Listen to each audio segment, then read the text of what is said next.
Assalamualaikum warahmatullahi wabarakatuh. Perkenalkan, nama saya Zulfia Putri Danila dengan NIM 22230011. Kali ini saya akan membuat tugas video dari mata kuliah seminar akuntansi keuangan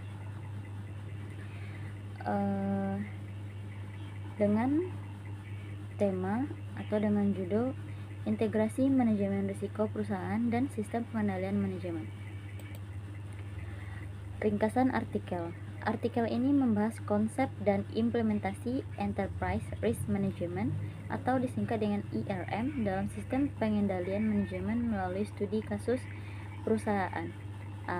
Fokus utama adalah bagaimana perusahaan ini mengintegrasikan IRM untuk mengawasi anak perusahaannya dan meningkatkan nilai perusahaan. Selanjutnya, ringkasan kasus. Yang pertama, tantangan. Perusahaan A menghadapi berbagai risiko, termasuk risiko bisnis, keuangan, dan proyek yang sulit dikendalikan hanya dengan sistem pengendalian internal biasa. Yang kedua, solusi. Perusahaan menerapkan IRM dengan pendekatan bertahap. Yang pertama yaitu analisis risiko, mengidentifikasi dan menilai risiko di setiap unit bisnis. Yang kedua, integrasi dengan pengendalian manajemen, menggunakan IRM untuk mengevaluasi risiko dalam aktivitas manajerial. Yang ketiga, delegasi ke anak perusahaan. Masing-masing unit bertanggung jawab atas manajemen risikonya sendiri dengan dukungan dari sistem peringatan dini. Hasil IRM membantu perusahaan mengelola risiko lebih efektif, tetapi implementasinya masih menghadapi kendala seperti kurangnya panduan praktis dan fokus manajemen yang terlalu jangka pendek. Kasus ini menunjukkan bagaimana IRM dapat menjadi alat strategis bagi perusahaan untuk meningkatkan pengendalian risiko di seluruh organisasi. Selanjutnya yaitu tujuan pendahuluan. Perusahaan menghadapi risiko yang semakin kompleks. Yang kedua, IRM menggunakan untuk mengelola risiko di tingkat perusahaan. Yang ketiga, studi kasus perusahaan A menunjukkan bagaimana IRM dapat diintegrasikan dengan sistem pengendalian. Yang selanjutnya, tujuan artikel. Yang pertama yaitu mengkaji konsep dan metodologi IRM. Yang kedua, menjelaskan bagaimana IRM diintegrasikan dengan sistem pengendalian manajemen. Yang ketiga, memberikan wawasan bagi organisasi lain yang ingin mengadopsi IRM. Selanjutnya, konsep Enterprise Risk Management. IRM adalah proses manajemen risiko secara menyeluruh dalam suatu organisasi, mencakup identifikasi, evaluasi, respon, dan pemantauan risiko.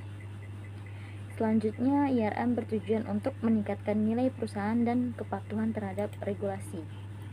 Integrasi IRM dengan sistem pengendalian manajemen. IRM tidak hanya mengidentifikasi risiko, tetapi juga mengintegrasikan dengan sistem pengendalian. Yang selanjutnya, perusahaan A menggunakan IRM untuk mengevaluasi risiko di aktivitas manajemennya. Yang ketiga, anak perusahaan diberikan tanggung jawab dalam pengelolaan risiko mereka sendiri. Slide selanjutnya, implementasi IRM di perusahaan A. Langkah-langkah penerapan IRM. Yang pertama, tinjauan risiko, menetapkan kebijakan dan budaya risiko. Yang kedua, integrasi IRM dengan manajemen, yaitu evaluasi risiko dalam aktivitas manajemen. Yang ketiga, ekspansi ke anak perusahaan, yaitu mendelegasikan manajemen risiko ke unit bisnis. Selanjutnya, evaluasi dan tantangan, yaitu kelebihan. Yang pertama, kelebihannya yaitu memberikan pemahaman tentang bagaimana IRM dapat meningkatkan pengelolaan risiko. Yang kedua, menunjukkan manfaat integrasi IRM dengan sistem manajemen. Selanjutnya, kekurangan, tidak ada panduan praktis yang jelas. Yang kedua, perusahaan masih pada kinerja jangka pendek. Slide terakhir, kesimpulan. Hasil penelitian, IRM berhasil diimplementasikan tetapi masih terbatas. Perusahaan A berhasil menerapkan Enterprise Risk Management dengan mengintegrasikannya ke dalam sistem pengendalian manajemen.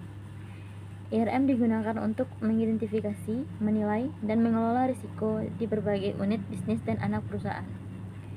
Delegasi pengelolaan risiko ke anak perusahaan. Yang pertama, perusahaan A mendelegasikan manajemen risiko ke masing-masing unit bisnis dan anak perusahaan.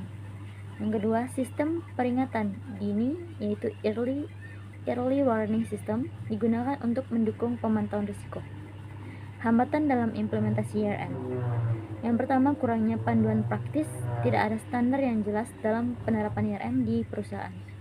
Fokus jangka pendek manajemen lebih berorientasi pada kinerja jangka pendek daripada strategi manajemen risiko jangka panjang.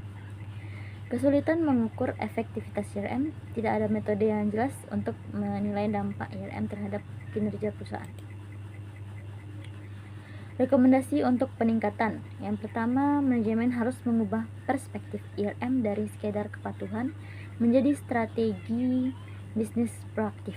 Yang kedua, perusahaan perlu menyesuaikan metode manajemen risiko berdasarkan jenis risiko utama yang dihadapi.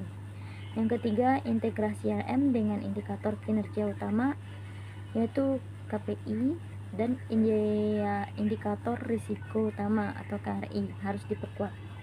Kesimpulannya, penerapan IRM di perusahaan A menunjukkan bahwa IRM dapat meningkatkan pengendalian risiko secara menyeluruh, namun tanpa strategi jangka panjang dan sistem pengukuran yang jelas, efektivitasnya masih terbatas.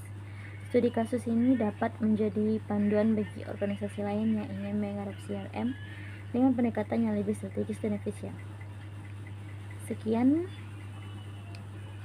tugas video dari saya. Jika ada kesalahan, mohon dimaafkan. Assalamualaikum warahmatullahi wabarakatuh.